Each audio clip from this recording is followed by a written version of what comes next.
Welcome guys, দেখুন একটা আমি ব্রকলি রেসিপি দেখাচ্ছি।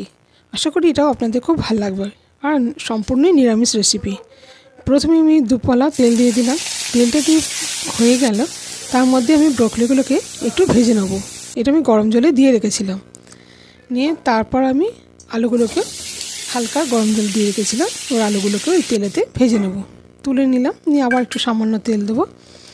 তেল দিয়ে এর মধ্যে আমি তেজপাতা, লঙ্কা আর জিরে ফোড়ন দেবো।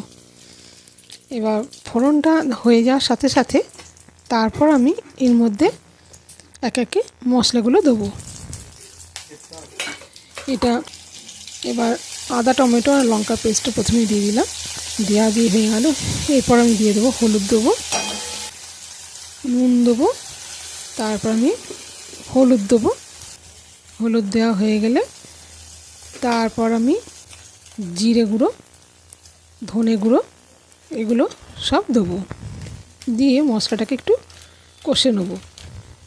কষে নেওয়ার জন্য যেহেতু তেল তো বেশি নেই, তেলটা কম, সেই জন্য একটু সামান্য চিনিও দিয়ে দিলাম। যেহেতু নিরামিষ তরকারি, তা আমি সামান্য পরিমাণে একটু জল দিয়ে এটাকে কষতে হবে।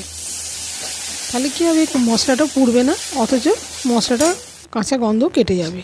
এতে একটু সামান্য কাশ্মীরি লঙ্কার গুঁড়ো দিয়ে দিলাম আর একটু এমনি লাল লঙ্কার গুঁড়ো দেবো। নিয়ে এবার এটাকেও কষে নেব। কষে নিয়ে এর মধ্যে যে আমি আলু আর ব্রকলিগুলোকে ভেজে রেখেছিলাম, এবার সেটাকে দিয়ে দেবো। প্রথমে আলুটাকে দিলাম, দিয়ে একটু নাড়াচাড়া করে নিয়ে ব্রকলিগুলোকেও দিয়ে দেবো।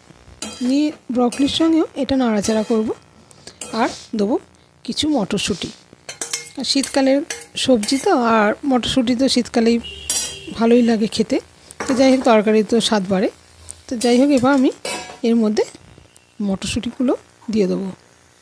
এই মটরশুঁটিগুলোকে দিয়ে এবার একসঙ্গে আমি নাড়াচাড়া করে নিয়ে জল দিয়ে দেবো।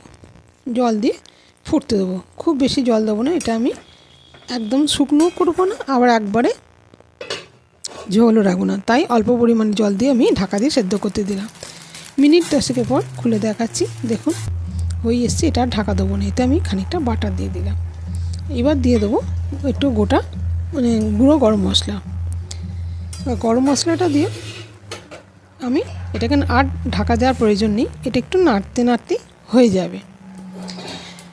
এই ছিল আমার আজকে রেসিপি।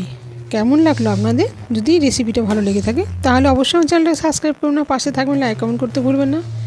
আশা করি এই ধরনের রেসিপি যদি আপনাদের পছন্দ হয় নিশ্চয়ই কমেন্ট করে জানাবেন, তাহলে আমি আরও উৎসাহিত হব বা আপনাদের নিত্য নতুন রেসিপি দেখাতে পারবো। হয়ে গেল। এবার আমি